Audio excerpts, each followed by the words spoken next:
There are 20 students in a class and how many ways 3 students can be chosen. 20 student ने 3 choose करने हैं। ये आपका NCR से रिलेटेड क्वेश्चन है। तो NPR ये है जी। तो NPR करेंगे 10P3 तो आपके पास 1140 आ जाएगा। कैलकुलेटर से आप कर सकते हैं easily. In a matrix application for A and B, कोई मैट्रिक्स है A और B, तो उसको आप उसके लिए आपका क्या ऑप्शन होगा जी? तो उसका जी AB, ठीक है। The transport of row is, जो ट्रांसपोर्ट ऑफ रो मैट्रिक्स को अगर ट्रांसपोर्ट करें तो वो डायगोनल मैट्रिक्स बन जाएगा। Row column column row. Identify the sequence of arithmetic geometric और नाइदर। अर्थमेटिक है, ज्योमेट्रिक है, 5 के बाद 10, 5 का गैप हुआ, फिर 20 का, फिर 30 का, तो ये सीक्वेंस जा रहा है। अब ये ज्योमेट्रिक है या फिर अर्थमेटिक है। अथवा अर्थमेटिक में क्या होता है, फिक्स आपका नंबर होता है, कांस्टेंट नंबर जो है ऐड हो रहा होता है। लेकिन यहाँ पे 5 के बाद 10 है, 10 के बाद 20 है, तो यहाँ पे मतलब कि इससे डबल हो रहा है। 5 से डबल 10, 10 से डबल ये, तो डबल हो रहा है arithmetic. If matrix A has an order, अगर मैट्रिक्स एक आपके पास है जिसका ऑर्डर 2, 5 है, 2 रो 5 कॉलम्स, एंड मैट्रिक्स बी है जिसके ऑर्डर आपका 5 और 3 है, तो ए क्रॉस बी क्या बनेगा? तो अगर इनको आप मल्टीप्लाई आपस में करेंगे तो आपके पास बनेगा 2, 5। If A R and A की power N R the first common ratio and the nth respectively, तो ज्योमेट्रिक मीन का फार्मूला क्या होगा? ज्योमेट्रिक मीन का फार्मूला है G A N is equal to A R की power n-1। Suppose that 3 + 8 + 13 + 18 + so on is arithmetic series. What is the next term of the series? इसके बाद क्या आ गई देखें जी। 5 ऐड किया, 8 8 में 5 किया, 13 13 में 5 किया, 18 18 के बाद ऐड किया 23। What is the cardinality of the set of odd positive? Cardinality ये होती है कि जो सम अप करते हैं, जो आपके पास जितने भी उससे नीचे नीचे नंबर्स हों। अब 5 के नीचे नीचे और नंबर कितने हैं? 1 है, 3 है, 5 है, 7 है, 9 है, तो ये 5 नंबर्स बनते हैं। 1.2 एज 1.2 के आज इरेशनल नंबर। रैशनल नंबर्स वो हैं जो आपके पास 0 पॉइंट समथिंग हो या बटे के अंदर हो, ठीक है, फ्रैक्शन के अंदर जो हो वो ही होता है। लेकिन ये जो आपका ये इरेशनल नंबर है 1.3 पॉइंट समथिंग। एयोटा, एयोटा क्या है जी? एयोटा की पावर अगर कोई भी आप पावर लें तो कितनी होती है? एयोटा की पावर वो 1 is equal to 1। If B is a matrix, B एक मैट्रिक्स है हुज डिटर्मिनेंट इज 0, अगर उसका डिटर्मिनेंट 0 है तो उसका इन्वर्स क्या होगा जी? अगर किसी भी मैट्रिक्स का डिटर्मिनेंट 0 हो तो उसका इन्वर्स नहीं होता, कैन नॉट बी डिटर्मिन, उसको हम डिटर्मिन नहीं कर सकते। The common difference of sequence, common difference क्या है जी? 5 के बाद 8, 8 के बाद 11, 11 के बाद 14, 3 का डिफरेंस है। तो कॉमन रेशो जो आपकी है डिफरेंस है वो D is equal to 3। Two matrices A and B are added, दो मैट्रिक्स कब ऐड किए जाएंगे? जब बोथ हैव सेम ऑर्डर, दोनों का सेम होगा। ये 2.2 रो और 5 कॉलम्स का, तो ये भी 2 और रो और 5 कॉलम्स का होना चाहिए। If f of x is equal to x square and g of x is equal to 1 और x, f of g of x क्या बनेगा? जिनको मल्टीप्लाई आपस में करें, एक एक्स कैंसिल हो जाएगा, बाकी खाली आपके पास एक्स रह जाएगा। Which of the following is the correct formula to finding the fourth term आपने करनी है जी। हमारे पास फोर्थ टर्म हमें पता है ए एन, हमारे पास 4 आ गया, is equal to A r n की पावर 4 - 1, तो एन की पावर 4 - 1 कितनी बनती? 3।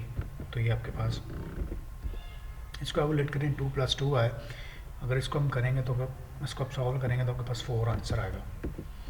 Power set of empty set, अच्छा जी पावर सेट क्या है जी? एम्प्टी सेट का एक ही सेट उसमें होता है जिसको 5 के जरिए हम करते हैं, ये एक सबसेट होता है। कहते अगर आपके पास ऑर्डर हो मैट्रिक्स ए का 2.2 × 3, then what should be the order of b? अगर एडिशन आपने करनी तो दोनों का सेम होना चाहिए, दोनों का सेम होगा तो आपकी एडिशन होगी। The first term of the sequence whose nth term is equal to 2n, n greater than 2 है, यहाँ पे n ग्रेटर देन 2 है, तो आपके पास nth टर्म ये है, तो फर्स्ट टर्म क्या बनेगी जी? 2 बनेगी first term. Identify the sequence 8, 13, 18, 23, तो ये एक ही और है आपके पास 5 5 5, तो ये अर्थमेटिक है, constant number. The sum of the infinite geometric series exist only if the condition of the common ratio r is, अगर कॉमन रेशो जो 1 और 1 के दरमियान रहे तो उसको आप इनफिनिट बोलते हैं। Find false, numbers are sequence always get bigger, जो सीक्वेंस में वो छोटे से बड़ा होता जाता है। A series is a sum list of number following some pattern, कुछ पैटर्न होता है। लिस्ट ऑफ नंबर्स कोई पैटर्न कर रहे हैं जी, सम होता है या लिस्ट होती है। सीक्वेंस कैन बी फिनाइट और इनफिनाइट, ये भी हो सकता है, और ये आई थिंक नहीं है, ये आपका है जी ऑलवेज बिगर नहीं होता, वो इससे कम भी हो सकता है। तो ये an arrangement of infinite number of object taken some और ऑल टाइम इज कॉल्ड, तो उसको बोलते हैं परमुटेशन जी। The multiplicative inverse of A का मल्टीप्लिकेटिव इनवर्स क्या है जी? एडजेक्टिव को हम मल्टीपल इनवर्स बोलते हैं। 1 to 3 represent sequence, 1 to 3 then corresponding series की सीरीज क्या होगी जी? तो हम सिंपल प्लस कर देंगे 1 2 3 4 5 6।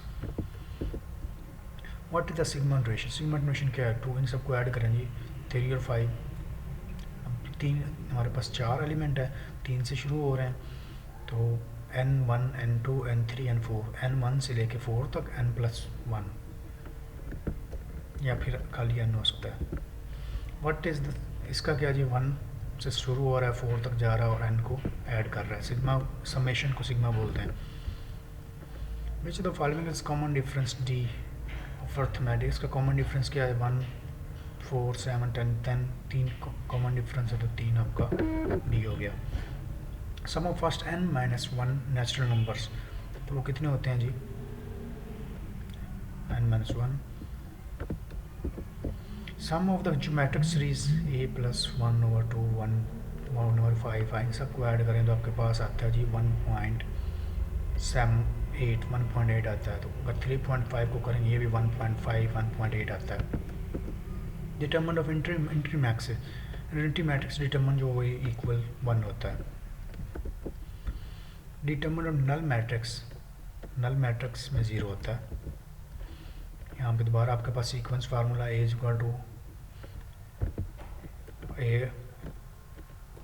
an = a r multiplied r की पावर n-1।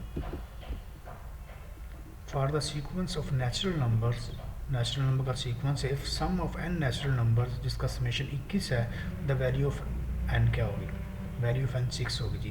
पहले आप 1 + 2 + 3 + 4 + 5 + 6 को ऐड करें तो हमारे पास 21 बनता है। Determinant of the process is attaching real numbers to every square matrix. Determinant एक ऐसा प्रोसेस है जिसमें रियल नंबर्स को स्क्वायर मैट्रिक्स में अटैच करते हैं।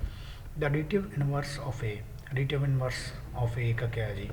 -a हो सकता है या फिर a हो सकता है।